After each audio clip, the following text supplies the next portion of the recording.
Hillary Clinton, the Democrats campaign as though they represent the little guy, the downtrodden, middle class, lower middle class, but they've forgotten them. White working class voters have been totally thrown overboard by the Democrat Party. That's who Hillary Clinton calls deplorables, undesirables, and other negative terms. The people that used to vote Democrat loyally, non-college educated, white working class people, have abandoned them. Well, actually, Democrats have abandoned them. The Democrat Party is now the party of the rich. The Democrat Party is the party that wealth supports, from Bill Gates and Warren Buffett, George Soros, to everybody in Hollywood, to everybody in Silicon Valley, to everybody on Wall Street. They are the party of the rich. It's those people that paid Hillary Clinton $20 million over 2 years to deliver speeches. Stop and think about it. Versus outsider, elites, ruling class versus country class. The people you're talking about that you expect to show up or hope you expect to show up in droves are people that don't think their vote counts, don't think the political system is real, think it's all rigged by the people that run it, that no matter who they elect and no matter what they support, the elites that run the show are never going to suffer. They're never going to lose. They're always going to arrange things so that no matter what the election results are, their way of life never changes and their degree of power never changes. And you can't blame them. That's a cynical view that a lot of people have, but you can't blame them because in many cases it's right. The ruling class is the ruling class. The elites are the elites. Who are the elites of ruling class? Let's name them. We're talking about Wall Street investment firms, banks, big wealth. We're talking about subdivisions of big wealth, such as big oil, big Hollywood, big pharmaceutical, big crony corporate interests that have sidled up to government as a partner because they find it easier to compete with their competitors when their competitors are not partnering with government and they are. That would be, examples would be GE, Walmart, Goldman Sachs. And I'm told that this question, if you look at polling data historically, which we can trace back to the old Harris Group, back in World War I, that the most reliable indicator, generic question indicator for how people are going to vote is the right track, wrong track question and the results to it. Now, we're not hearing much. We're hearing some. We've heard during this campaign a few references to people who think the country's on the wrong track, but they don't focus on that much. And the reason is because it's not good for Democrats right now, because the Democrats are in power. And if the country's headed in the wrong direction in the minds of a lot of people, then that's always a bad result for incumbents. Well, the right track, wrong track question, the most recent data we have. You ready for this? Let me double check this just to make sure that we 70% think the country is on the wrong track. 30% don't. 30% say we're okay. We're either okay or we're headed in the right direction. 70% wrong direction. That question alone could be responsible for the turnout being bigger than usual, if it is. But many people are hoping that it is in that question, that answer, that a Trump victory resides. Right track. This election's so important to so many people because of the future kind of country we're going to have for their kids and their grandkids. What kind of opportunity is there going to be? The bigger government gets, the less liberty and freedom there is for citizens. That's just the way it is.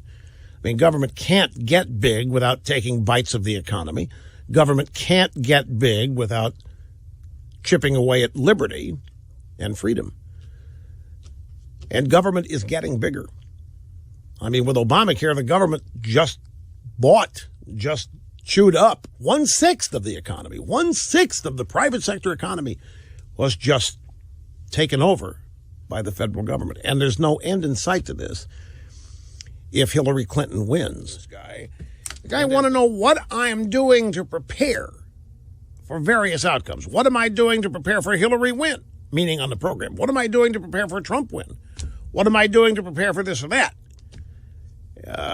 And I was looking forward to exploring that with the caller, because this answer is I'm responsible for all of this. You see, yeah, I'm the one that got people to distrust the media. It's not anything the media is doing.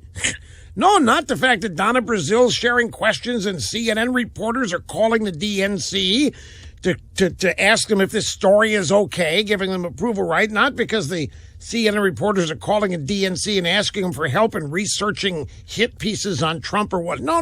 It's none of that. It's because I am telling people to distrust the media. The media is entirely objective and totally honest and trustworthy. And it's people like me that inspired Trump to really turn up the animosity. We're not going to be working if people would know that the borders are going to remain open for all kinds of ill-educated, unskilled, un-English language-speaking people to storm the gates. If people had known that that was the policy of the Democrat Party, they would not have been elected. Barack Obama would not have been, yet he was drawing huge crowds.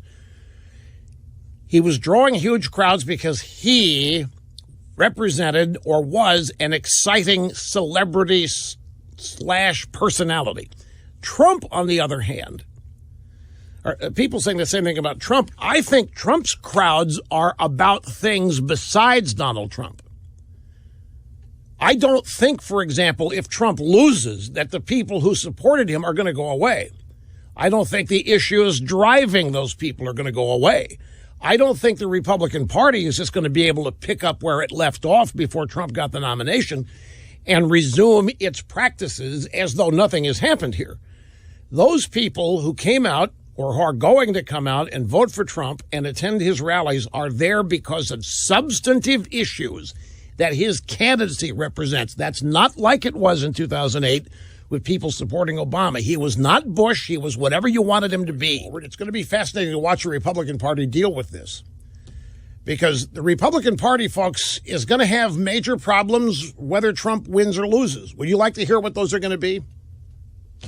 Okay, make a note, because during the during the program today, I will attempt to explain what those problems are going to be either way.